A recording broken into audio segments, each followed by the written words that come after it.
दुनिया की सबसे खूबसूरत चीज़ है प्यार। प्यार वह एहसास है जो हमें ना सिर्फ जीना बल्कि मुस्कुराना सिखाती है। इस दुनिया में हर कोई किसी न किसी से प्यार करता है, क्योंकि बिना प्यार के यह दुनिया चल ही नहीं सकती है। हालांकि सच्चा प्यार बहुत कम लोगों को ही नसीब होता है, लेकिन जब यह मिल जाता है तब एक इंसान की ज़िंदगी किस कदर बदल जाती है, वह आप इस कहानी में जानेंगे। सच्चे प्यार ने किस तरह ऐना की ज़िंदगी बदल दी, आइए जानते हैं।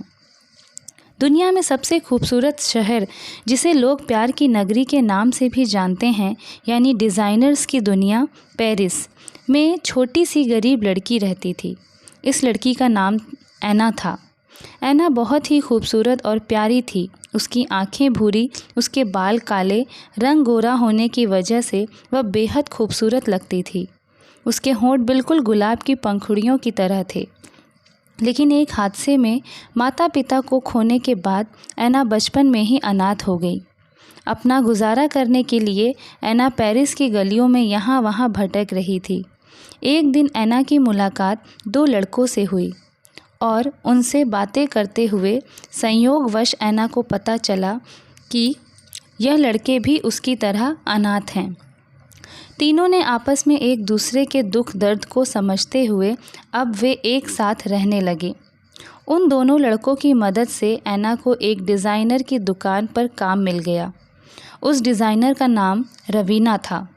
काम मिलने में ऐना को बिल्कुल परेशानी नहीं हुई, क्योंकि वह ड्राइंग में मास्टर थी और उसे लड़कियों के ड्रेस की डिज़ाइन बनाना बहुत अच्छा लगता था।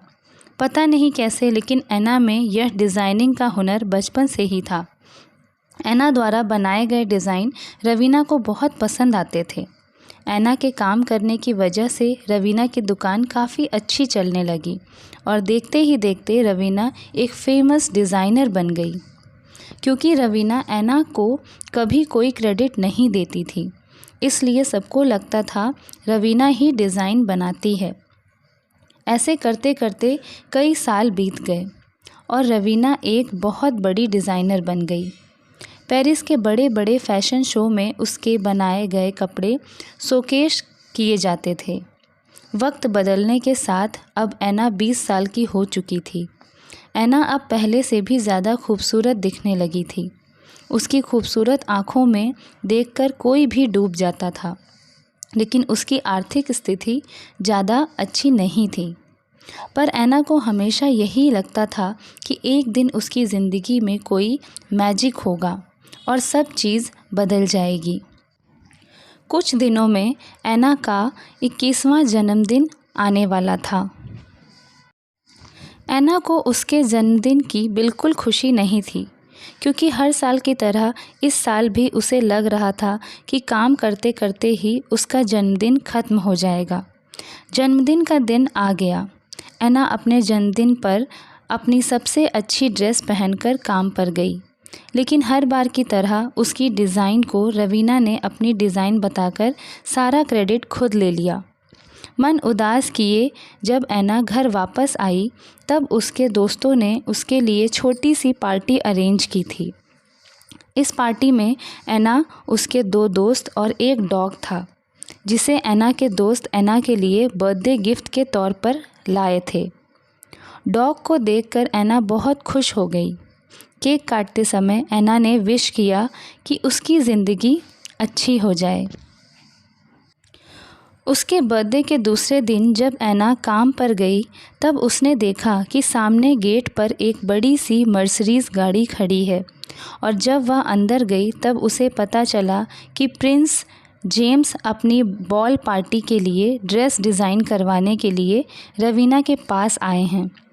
प्रिंस के आने से रवीना बहुत ज़्यादा खुश हो गई।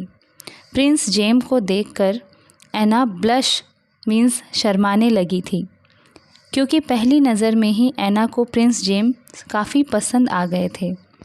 जब प्रिंस ने ऐना को देखा और जब उनकी नज़र ऐना के ड्राइंग्स पर पड़ी, तो वह समझ गए कि डिज़ाइन रवीना नहीं बल्कि ऐना बनाती है। प्रिंस ने रवीना को कहा कि आप पैलेस आकर सभी के साइज़ नोट कर लेना और सबके प्रेफरेंस भी पूछ लेना। लेकिन रवीना बिज़ी होने की वजह से पैलेस नहीं जा पाई। जिसकी वजह से उसने अपनी असिस्टेंट एना को पैलेस भेज दिया। प्रिंस जेम्स का पैलेस बहुत ही बड़ा और शानदार था। जैसे ही एना ने पैलेस में कदम रखा तब उसकी आंखें पैलेस को निहारने लगी थीं। जैसे जैसे वह आगे बढ़ रही थी, पैलेस बड़ा और बड़ा दिखाई दे रहा था। पैलेस पहुंचने के बाद एना ने एक नौकर को बताया कि प्रिंस जेम्स ने उसे बुलाया है और वह ड्रेस की सजेशन और साइज़ लेने के लिए आई है। एना की बात सुनकर नौकर ने उससे कहा कि आप यहाँ इंतज़ार कीजिए, प्रिंस आते ही होंगे। कुछ देर इंतज़ार करने के बाद प्रिंस नीचे आए। प्रिंस ने एना को हेलो कहा और फिर सर्वेंट को सभी लोगों को बुलाने के लिए कहा। प्रिंस के बुलाने पर सभी लोग एक एक करके नीचे आ गए।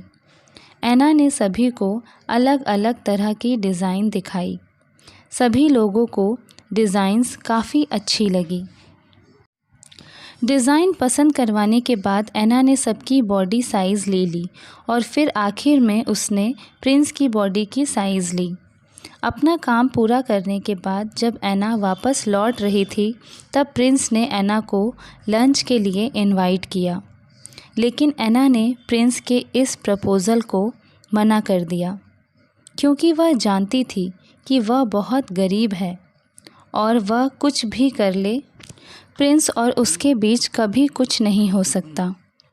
इसलिए वह हमेशा प्रिंस से दूर रहने की कोशिश करती थी।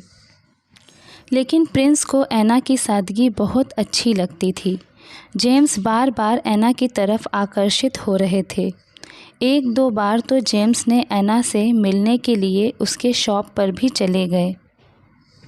रवीना को भी सब कुछ समझ में आ रहा था, इसलिए रवीना ने कई बार एना को इनडायरेक्टली समझाने की कोशिश की और कहा कि प्रिंस और तुम्हारे स्टेटस में बहुत डिफरेंस है, इसलिए तुम्हें उनसे दूर रहना चाहिए। रवीना यह भी नहीं चाहती थी कि एना की ज़िंदगी अच्छी हो जाए, क्योंकि अगर एना की ज़िंदगी अच्छी हो जाती है तो उसका शॉप बंद हो जाएगा, क्योंकि उसके लिए सारे डिज़ाइन एना ही बनाती थी। देखते ही देखते पार्टी के दिन नज़दीक आने वाला था। एना ने डिज़ाइन तैयार करके उसे खूबसूरत ड्रेस में बदल दिया था। रॉयल फैमिली के सभी लोगों की ड्रेस बहुत ही खूबसूरत बनी थी और प्रिंस जेम्स का कोट भी बेहद खूबसूरत था। जब एना सारे कपड़े लेकर पैलेस में गई तो सभी लोगों को उनके कपड़े काफ़ी पसंद आए, लेकिन फिर अचानक एक सर्वेंट के हाथ से चॉकलेट का बॉल फिसल गया, जिसकी वजह से पूरी की पूरी चॉकलेट ड्रेस पर गिर गई। इसे देखकर एना बहुत घबरा गई। उसे लगा जैसे रवीना अब उसे काम से ही निकाल देगी। लेकिन एना को ऐसे परेशान होते देखकर जेम्स ने उससे कहा कि इस बारे में कोई रवीना को कुछ नहीं कहेगा। तुम इसे फिर से तैयार कर दो, क्योंकि मुझे पता है कि ड्रेस तुम बनाती हो, ना कि रवीना। प्रिंस जेम्स की इन बातों को सुनकर एना को राहत मिली। एना ने अपनी यह परेशानी अपने दूसरे दोस्तों को बताई और सभी दोस्त उसके मदद करने के लिए तैयार हो गए। प्रिंस जेम्स भी एना की मदद करने के लिए आ गए थे। सभी लोगों ने रात भर काम किया और सभी ड्रेसेस को ठीक कर दिया। प्रिंस जेम्स ने रवीना को अपनी पार्टी में इनवाइट किया था। साथ ही साथ उन्होंने एना को भी इस पार्टी में आने का इनविटेशन दिया, लेकिन रवीना ने एना को बहुत सारी बातें सुनाई और उसकी बहुत इंसल्ट की ताकि एना पार्टी में ना जाए। एना बहुत ज़्यादा उदास थी और वह रो रही थी, क्योंकि एना को प्रिंस काफ़ी अच्छे लगते थे। अब वह प्रिंस को प्यार करने लगी थी और इस दुख में वह बहुत ज़्यादा रोने लगी थी। एना की इस हालत को देखकर उसके दोस्त और उसके डॉगी को बहुत बुरा लग रहा था। इसलिए उसके दोस्तों ने मिलकर ऐना के पुराने डिज़ाइन में से सबसे खूबसूरत डिज़ाइन को चुनकर उससे ऐना के लिए एक बहुत ही खूबसूरत ड्रेस तैयार की। ड्रेस तैयार करने के बाद ऐना के दोस्तों ने ऐना को पार्टी में जाने के लिए प्रोत्साहित किया। अपने दोस्तों को ऐसी कोशिश करते देख वह उन्हें मना नहीं कर पाई और ऐना अपने दोस्तों द्वारा तैयार किए गए ड्रेस को पहनकर पार्टी में चली गई। ऐना को पार्टी में देखकर रवीना बिल्कुल हैरान थी, क्योंकि पार्टी में आए हर एक इंसान की नज़र सिर्फ ऐना पर ही टिकी हुई थी, क्योंकि ऐना ब्लू कलर के गाउन में एक प्रिंसेस की तरह लग रही थी। उसे देखकर कोई नहीं कह सकता था कि वह एक गरीब फैमिली से बिलोंग करती है। पार्टी में ऐना को देखकर प्रिंस जेम्स बहुत ज़्यादा खुश हो गए और फिर प्रिंस जेम्स ने ऐना को डांस करने के लिए पूछा। इस बार ऐना प्रिंस को मना नहीं कर पाई, बल्कि वह उनके साथ डांस करने लगी। डांस खत्म हो जाने के बाद प्रिंस जेम्स ने अनाउंस करके कहा कि रवीना कोई डिज़ाइनर नहीं है, बल्कि असली डिज़ाइनर तो ऐना है। पार्टी में प्रिंस जेम्स ने सभी को वह वीडियो दिखाए जिस रात ऐना और उसके सभी दोस्त पार्टी के ड्रेसेस तैयार कर रहे थे। इस वीडियो को देखकर सभी को यकीन हो गया कि असली डिज़ाइनर ऐना है। यह सुनकर सब रवीना के ऊपर शक कर रहे थे और उसे बुरा बुरा कह रहे थे। लोगों की बातों को सुनकर रवीना ने अपनी गलती स्वीकार की और सभी चीज़ों का क्रेडिट ऐना को दिया। पार्टी के बाद प्रिंस जेम्स ने ऐना को शादी के लिए प्रपोज़ किया। जेम्स ने ऐना को कहा कि तुमसे खूबसूरत लड़की मैंने कभी नहीं देखी है और तुम ही वह लड़की हो जो मुझे प्रिंस की तरह नहीं बल्कि एक नॉर्मल लड़की की तरह चाहती हो। प्लीज़ ऐना, प्लीज़ मुझसे शादी कर लो, मैं तुम्हारे बिना नहीं रह सकता। प्रिंस के प्रपोज़ल को सुनकर ऐना के आँखों में आंसू आ गए और ऐना ने रोते हुए अपना सिर हिलाकर कहा कि हाँ, मैं तुमसे शादी करने को तैयार हूँ। मैं भी तुमसे बहुत ज़्यादा प्यार करती हूँ। जिसके बाद ऐना और जेम्स की शादी हो गई। उसके बाद दोनों हमेशा हमेशा के लिए साथ हो गए और ऐना पेरिस की बहुत बड़ी डिज़ाइनर बन गई। इस तरह सच्चे प्यार ने ऐना की पूरी ज़िंदगी ही बदल दी। प्यार में इतनी ताकत होती है कि वह हर मुसीबत को हराकर अपने प्यार को पा ही लेता है। इसलिए प्यार पर हमेशा यकीन रखिए, क्योंकि देर सवेर आपको आपका प्यार भी मिल जाएगा। ये कहानी आपको कैसे लगी कमेंट सेक्शन में ज़रूर लिखिएगा। इस तरह की और कहानी के लिए चैनल को सब्सक्राइब करना ना भूलें और कहानी अगर पसंद आई हो तो दोस्तों के साथ शेयर करना ना भूलें। धन्यवाद।